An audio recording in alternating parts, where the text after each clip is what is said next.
welcome to the Dailies, where we keep you up to date with the happenings from the Nigerian newspapers. We're seeing that ASU is warming up as non-academic staff have started their strike today. We will recall yesterday, SANU said they will also be going on a strike, possibly maybe today. So we're seeing that the educational system seems to be shutting down because of the arrears that the government have failed to pay. So these and many other stories are what we hope to review from the paper this morning. I am Stella Lashidasham, and I'll bring the program alongside Rachel Tansey. Good morning. Morning, Stella. All right, morning. So let's go through the papers. We will be starting with the Daily Times newspaper. The Victorian The Daily Times released Nnamdi Kanu for peace to reign in Southeast. Senators beg Tinubu, says economy, social life in Southeast has suffered enough unrest due to continued incarceration of IPOP leader. Obasanjo denies discussing Kanu's release with Southeast governors. Details can be found on page 2. Court orders closure of 2 coins linked to $9.6 billion PNID scam. Lagos calls for calm as state experiences over 9 hours rainfall. Details can be found on page 9. No going back on our strike, or your nurses and midwives are saying. Details can be found on page 9. Federal government to transform Nigeria into $1 trillion economy by 2030, an assurance from Vice President Shettima. On terrorism, Senate rejects Ashomole's call for oversight of military budgets, urges federal government to direct deployment of modern technology. Suspended Yobe PHC boss admits therapeutic food theft, begs. You can find details on page 12, and that's all the news on the Daily Times newspaper. All right, let's take a look at the leadership, where we are seeing crisis in the universities. ASU warms up as non-academic staff begin strike today, with the rider federal government yet to meet our demands coming from lecturers. We are in a wide consultation to advert strike coming from an official. More detail found on page 4. Federal government target $1 trillion economy by 2030 launches initiative. Customs sees assorted arms, drone and others at Lagos Airport. Data found on page 27. We are still having the announcement from the Federal Ministry of Work, which you can take a proper look at, and then if you are interested, you can actually see what's happening in some of the road constructions that are ongoing. And that's all on Leadership newspaper. On Blueprint newspaper, Nigerians bought about 20 trillion naira fuel generators in 2023, a report from the federal government. You can start with the details on the front page. IAT eludes Nigeria for clearing $831 million foreign carriers funds. Details can be found on page 16. EFCC alerts on plot to recruit youth for violent protests. Access Holdings 351 billion naira rights issues to open on July 8.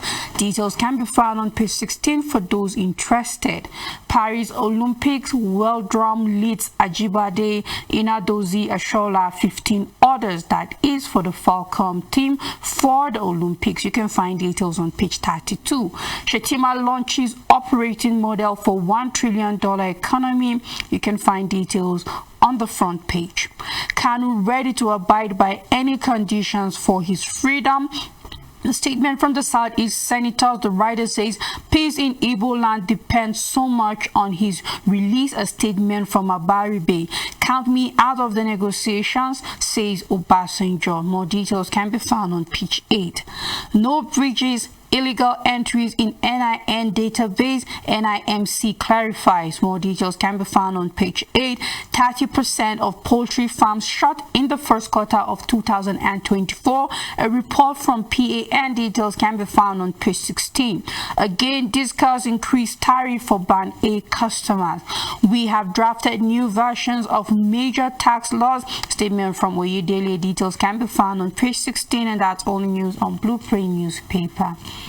On the Punch newspaper, National Assembly scores federal government low on budget implementation. $1.5 billion oil sector divestment deals completed coming from the federal government. Custom intercept 1.6 billion naira military wires rifles from Turkey. And we are having labor private sector protests as discos hike the tariff again. More detail found in the paper. Following the 10-hour rainfall in Lagos, we're seeing that businesses were grounded, house collapses as the flood overtakes Lagos. 7 rescued from collapsed building, flood-induced traffic disrupt movement in Lagos and Ogun State. And we can see a picture showing us some of the places that were affected: Oshodi, Ikeja, Agege. We can see people trying to make it with the flood. Very, very serious. So, according to report, a number of businesses, even schools, were unable to operate yesterday. Still on the Punch newspaper, Southeast leaders step up moves to free Nnamdi Kanu. Father's son remanded for allegedly stealing 75 million naira from Lagos firm. And we have Senate probes $4 billion refineries repair hazardous diesel import. Detail found on page 22, and that's all on the Punch newspaper. On Nigerian Tribune, only fiscal federalism will enable governors pay workers living wage, coming from Ekiti governor. Details can be found on page 3. Federal government to transform Nigeria into $1 trillion economy by 2023. Details can be found on page 6. Southeast senators meet AGF, want Tinubu to release Nnamdi Kanu. Discuss increased tariff for Band 8 customers. I didn't discuss release of Nnamdi Kanu with Southeast governors. A statement from Obasanjo. Details can be found on page 24. El-Rufai probe CSO submits petition to EFCC ICPC. Oyo CP meets sound of Obomoso chief imam over feud. Gunmen invade Benue community, kill 11 persons. The writer says government imposes curfew in affected area as youth embark on protest. Enugu government moves to checkmate open grazing, land grabbing, signs 4 bills into law. Uniben student protest over outage, block Benin Lagos expressway. More details can be found on page 25. Flood of fury sweeps through Lagos, commuters stranded, cars, houses submerged. Details can be found on page 2, and a picture story showing that. And that's all the news on Nigerian Tribune. All right, let's take a look at the next paper, which is the Guardian newspaper. Circular economy worries as e-waste import rises. More Nigerians resort to use items, and we can see showing us what is really happening there, where we can see over 500,000 tons of discarded appliances are processed in the country every year. And then we're also having invisible e-waste hit $10 billion in essential raw materials recoverable. 60,000 tons of used equipment shipped to Lagos port yearly. Experts allege weak inspection, seek enforcement of Basel Convention. And then we have stakeholders seek incentives of recycling firms and manufacturers. We can see the picture showing us more detail of all of that, so you can take a closer look and see what is happening concerning e-waste in the country. NERC raises tariff for Band A by 1.3% amid calls for reduction. Senate reject motion to probe security fund used for yacht and others. More detail found on page 4. And on minimum wage, NLC films as governors move to hijack negotiation. Again, custom intercept 1.6 billion naira worth rifles, military fatigue from Turkey. I didn't discuss Kanu's release. Obasanjo say we will record that yesterday or so. We saw in the paper that he was there during the negotiation, and here he's coming out to actually, debunk that he did not discuss anything as such. So you can read more detail of that on page 29. Rise in import FX rate spikes duty charges by 200,000 in 24 hours. And then school pupils swept away, commuters stranded, properties submerged again. Submerged in Lagos, Ogun downpour. Schools people swept away, commuters stranded, properties submerged in Lagos and Ogun downpour. EFCC accuses public servants of diverting MDA's unspent allocation. More detail of that can be found on page 4, and that's all on the Guardian newspaper. On Vanguard newspaper, the Tory healthcare crisis, high cost of drugs to persist as local production flops. The writer says only 25% of drugs consumed in Nigeria produced locally. 70% drug importation puts more pressure on forex importation responsible for high cost of drugs. Pharmaceutical sector unique deserves special policies coming from PMG man. Delete import duty levy to ensure our survival coming from soon. Federal government should introduce reforms utilized in petroleum sector. Statement from ACPN. You can find details of all of these statements on page 5. Discuss hike band aid tariff by 1.3% to 209.5 naira kilowatt per hour. Details can be found on page 20. Unibank students block Benin Lagos road over power outage.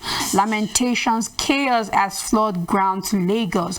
Terrorists kidnap Kaduna judge, kill son, demand 300 million naira ransom. Details can be found on page 13. Face-off, Oyo CP broker peace between Shaun and Chief Iman. Details can be found on page 10. CBN warns banks against rejecting dirty, mutilated naira notes. A column by Olufasan on page 16. And Sports, Morocco 2025 draw Super Eagles to no opponents today. Details can be found on page 37. Pictures still showing the flood in Lagos, and that's all the news on Vanguard newspaper. On this day newspaper, Senate flags federal government poor implementation of 9 trillion naira capital components in budget. To investigate importation of hazardous petroleum product, Finance Minister explains delay in electric and CNG vehicles takeoff, and then says forensic audit on ways and means ongoing. More detail found on page 14. Lagos government calls for calm as flood takes over the state. That you can find on page 8. With 800 violent attacks, 7,000 dead, Toga calls for joint action against terror. Senate reject probe of past military equipment fund spending on varsities and yacht. UN to host peace building program. You can find the story on page 14. And here the big news says Agrip Equinor assets sale deal completed in major breakthrough for Nigerian oil sector. Nation rig count rises to 34 on increasing upstream activities. NNPC says incessant summoning of investors by National Assembly hobbling investment. You can find detail on page 14. We have to pitch your story. We believe Mama is in a better place. There we can see during the visit to Bukola Saraki when he lost his mother. We can see the governor of Plateau State and others during playing their courtesy visit to him, or actually a condolence visit. Federal government launches operating model for economic and financial inclusion, which you can find on page 5, and that's all on this day newspaper. On the Nation newspaper, customs impounds guns, drones, orders at MMIA. Items shipped from Turkey, one suspect held. Details can be found on page 2. Federal lawmakers not earning jumbo pay. Statement from Dogara. Details can be found on page 4. Ban A electricity consumers tariff 209.5 naira per kilowatt per hour. Details can be found on page 28, and that's all the news on the Nation newspaper. On Daily News Herb newspaper, I wonder how Nigeria survived despite the huge amount of money stolen. This is coming from the EFCC chairman. Don't set Nigeria ablaze. 259 CSO1 intending anti-EFCC protesters accuse ex-governors and ministers and others as mastermind. It's another hashtag NSAS violent in disguise coalition alleges. You can find detail of that in the paper. Lawmakers monthly earning can't last more than 3 days. This is coming from Dogara because he's saying when he was a lawmaker, his pay was less than 400,000. So he is saying that lawmakers are actually not earning much. But then when we put together the allowances and everything, I mean, that is what is keeping them, because they are earning about 25 or so million naira. So you can read more detail of that in the paper. Nigeria has cleared $850 million debt on European airline. This is coming from the EU ambassador. And on 2027 presidency, I have no plan to run with Atiku, says Governor Diri. I never discussed Nnamdi Kanu's release with the Southeast governors, coming from Obasanjo, and the Senate here saying failure of intelligence responsible for Borno's suicide bombing. And the question from Nigerians will be, what is the Senate doing to actually make sure that our intelligence officers have all the gadget that they need to be able to do their work? You can read detail of that as well in the paper. Coming from Khan, still regarding the Borno attack, we are concerned about suicide bombing resurgence. This is a concern coming from Khan. Edo government withdraws 29-count charge against Benin Palace chiefs. And on US, we have Biden win quit presidential race. This is a report coming from the White House.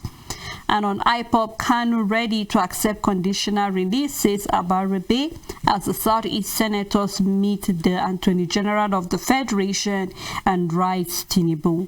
Downside of the paper, protesting youth rush INEC office in Benue, and you ask what really is the question where we have people attacking the INEC office.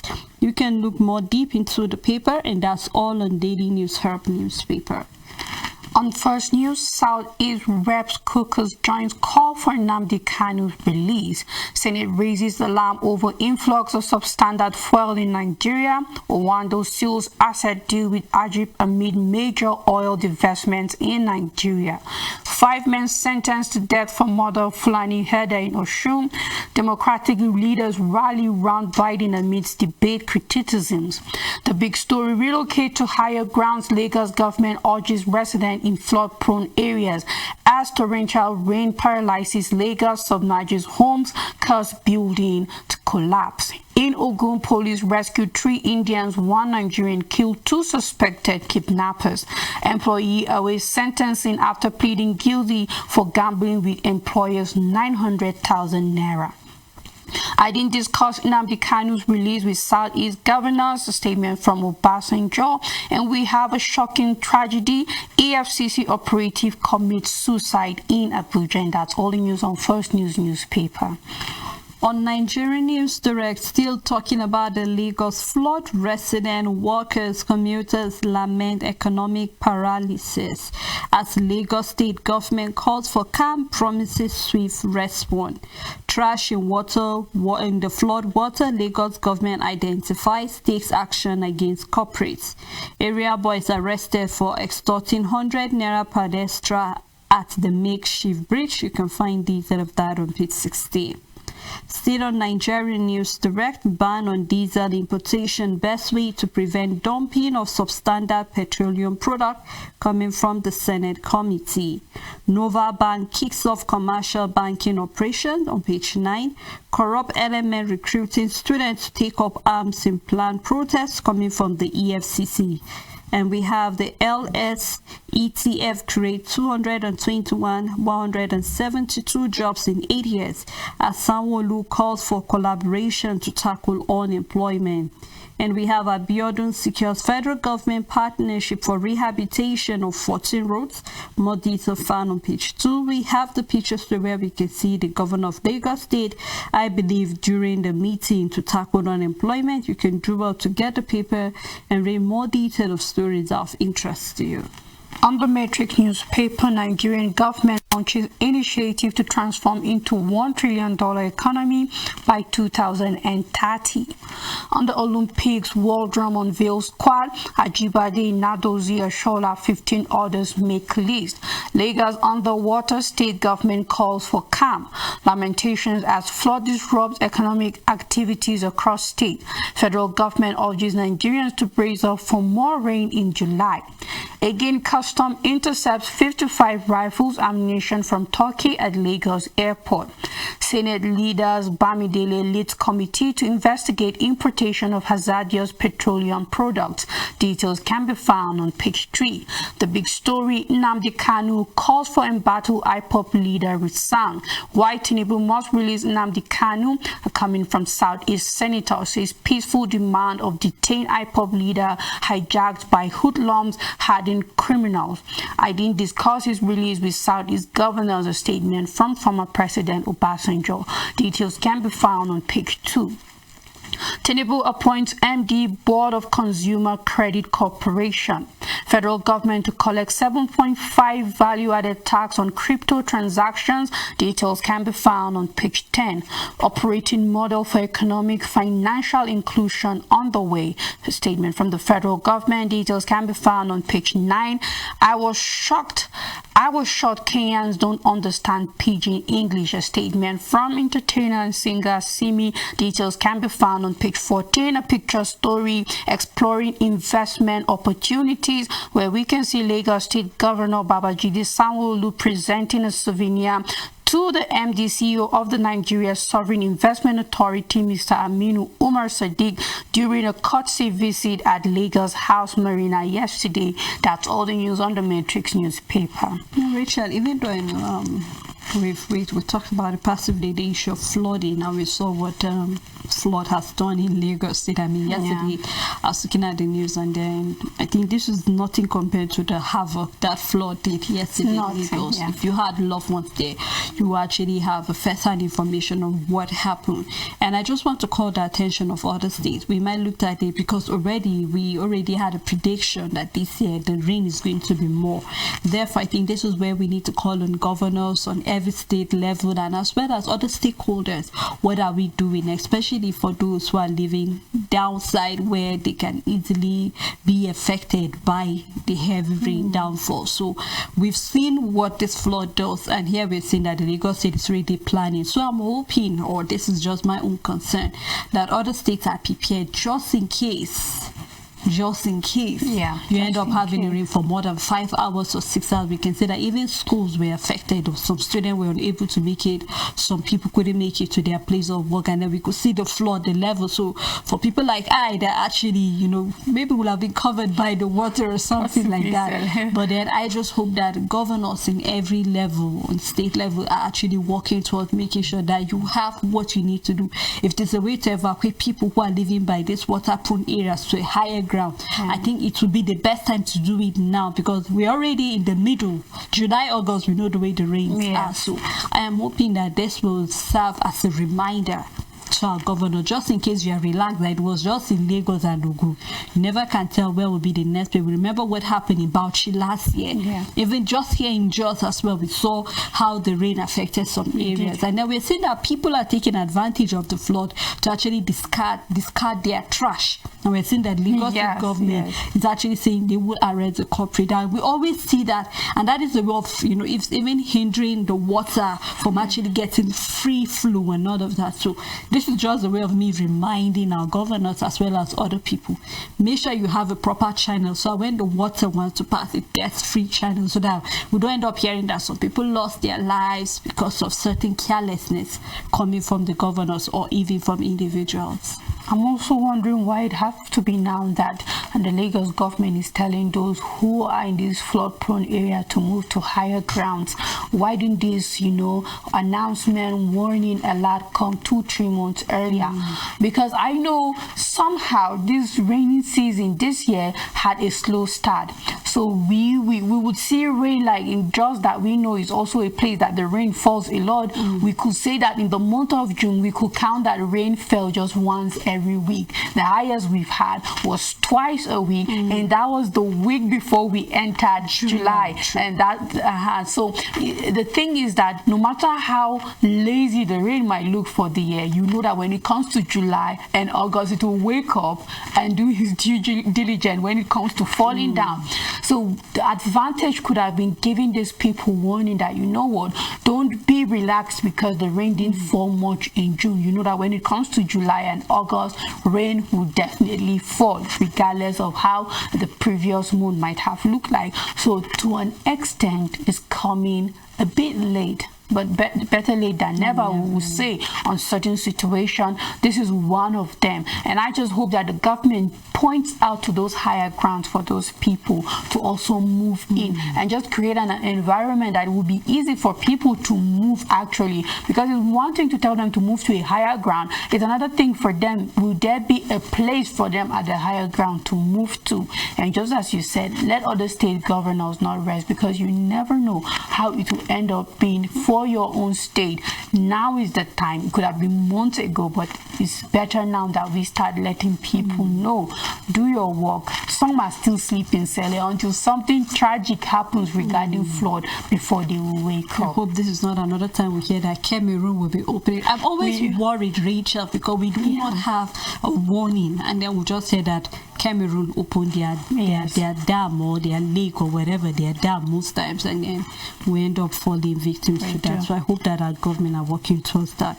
Well, before we will continue with the paper review, quite a lot, we would love to hear your input. We're saying that the students of Benue have actually taken it to, block the road, talking about Bini, rather, talking about the fact that there have been no light power in the university for them to study. Government is also complaining. I mean, over 20 trillion naira was spent last year just so that people could power their generator, their diesels, because the government wasn't providing adequate power. As well as we're saying that there is a move from this cost to increase the tariff for Band A customers. So, I mean, this is a lot. I believe that you can actually chip in your own view concerning any of the story, or anyone that is of interest to you, actually. So when we come back, we will continue with the paper review. Please stay tuned with us.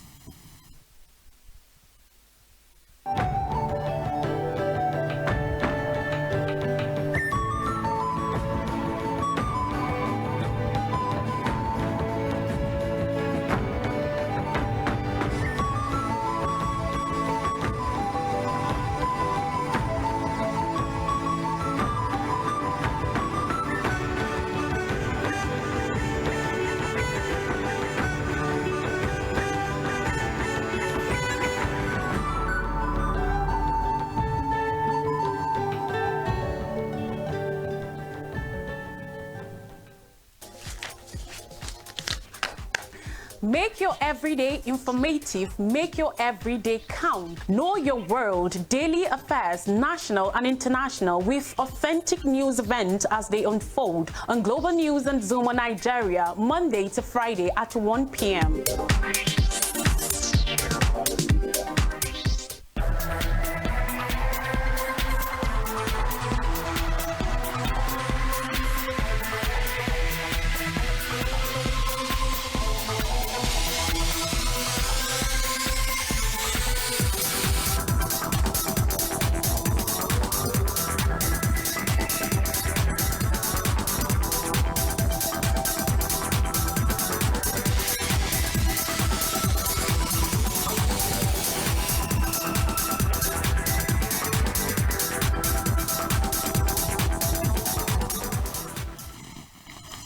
Welcome back. It's still the Dailies. We have been looking at a number of stories on our paper, which we're seeing that the most reoccurring stories are that of the release of Nnamdi Kanu, where we're seeing that the Southeast senators are moving and pleading with the president to actually release him so that peace can return to the Southeast. And we're seeing that Obasanjo have distanced himself and said he is not part of the conversation on seeking for the release of Nnamdi Kanu. We're seeing that the flood in Lagos yesterday was there, and then it affected businesses, schools, and other people. So, I mean, the governor of the state is looking how he can move people to higher grounds, as well as a reminder to other states to actually do something as well before the rain will take them unaware. We have a number of other stories, so we would love you to actually chip in your own view concerning that. I still have Rachel with me in the studio. Thank you, Rachel. You're welcome, Sally. All right, let's take a look at another paper. Let's review the New Telegraph newspaper.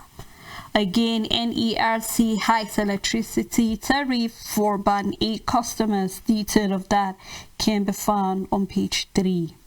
CBN to penalize banks rejecting old mutilated Naira notes. More detail can be found on page 25 of New Telegraph. Nigeria needs collective effort to surmount challenges coming from the President Tinubu. Federal government launches initiative to transform Nigeria into $1 trillion economy by 2030. coming from EFCC. There are plans to instigate protests cause national uprising. You can find more detail of that on page 3. Decision day as UK voters head to the polls. So for those who are around there and are keeping day to see what is happening in the electoral process over there in the UK, as they will be electing a new prime minister there. So you can find more detail of that on page 5. Apabio blames Gwaza suicide attack on security intelligence failure. Helps on preventive security. Senators stress use of modern war facilities. Return of suicide bombing worries scan. You can find that on page 2 and 5. And Richard, I said it passively. Here we're seeing senators are stressing the use of modern war facilities, as well as they are blaming our intelligence officer for the reason why we had that bomb attack. And I just added to all the question I believe is also on the mind of other Nigerians, in the fact that if we are going to looking at funding for security, how much of funding are they getting? We've seen even where our armies have complained of their welfare, of their pay.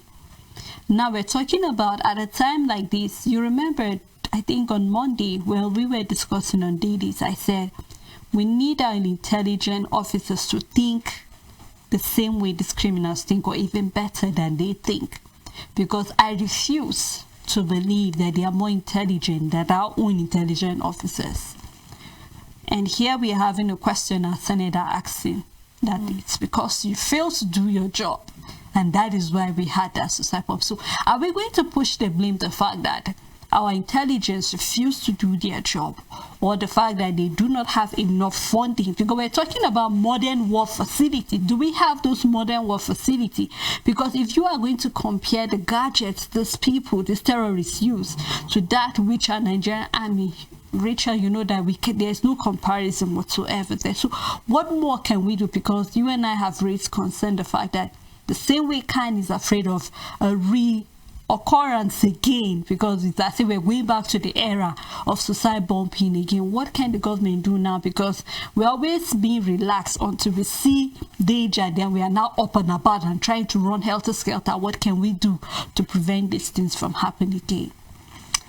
I mean, Salah, the Senate president is saying what we have already said concerning intelligence, and then, you know, our military not being 100 steps ahead of terrorism in this country. So he's basically saying what we started talking about, what we've said since we saw the suicide bombing attack issues. We said it here and we discussed it on our other show, Nigeria Now. And then the question is to ask the senator is, are we just going to have somebody dashing us or presenting, gifting us these modern war facilities? Are we just going to wake up and then under some giant, massive Christmas tree, we just wake up and we see a modern day drone, we just see tanks, we just see all the modern war facilities, just Santa Claus from some dimension dashing us? And then you ask them again, who signs? Or who, yes, definitely the president signs it, but then who approves our budget? And when you saw the budget, you know that what you are assigning and allocating to security cannot give you modern facilities. It's the same you who would rather have a bulletproof SUV. It's the same you that is not willing to cut down the cost of governance. It's the same you that is moving for your allowances. It's the same you that is not doing anything whatsoever to see that security gets a bigger funding. It's the same you, and you sit down and you're talking about what we need, while it is literally in your hands to make those things available. When Mr. President brings the budget and for some reason personnel cost is higher than security, is a cause for alarm.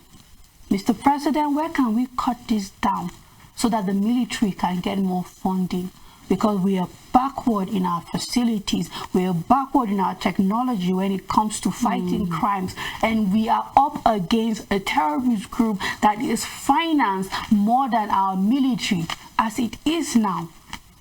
It's in your hand. The ball is in your court to literally decide what happens, whether the military gets more fundings or not. You keep approving supplementary budgets, and then what changes? And yet, for some reason, you're pointing a finger, and it all goes back to you, because you have that power to actually determine whether our armed forces get the required equipment that they need to combat terrorism in the country. So what are we saying? There's no, because when you try to play the blame game here, it still goes back to you. This is a typical example where when you try to blame another person, virtually all the blame can start and finish from you, and the military can walk out scot-free and say, you know what, you are the reason that we do not have this and that, and it stands. Because they get their funding from you, is what you approve in the budget, the supplementary budget, our major budgets, and all of that. So rather than saying the security intelligence have failed, start looking at where you have failed.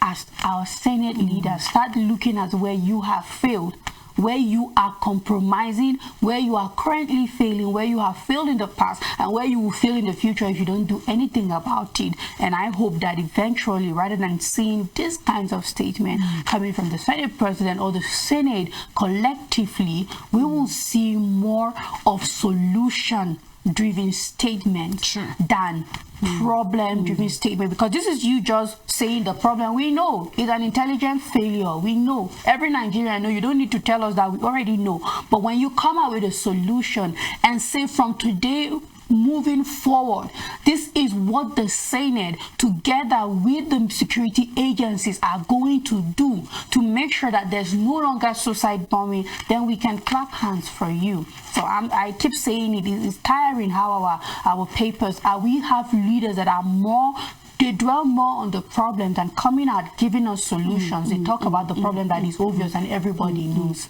Honestly, Rachel, because I've seen over the years we prefer to be corrective about certain things rather than preventive of it. If only we had prevented this from happening, I mean, we won't be where we are present. But just like you said, moving forward, able to see a better approach coming from our Senate, and then let us see the backing to our also security agents so they can do their job effectively as well. Still a new telegraph on minimum wages. States will consider affordability to avoid retrenchment coming from Ayebanji. Later found inside the paper.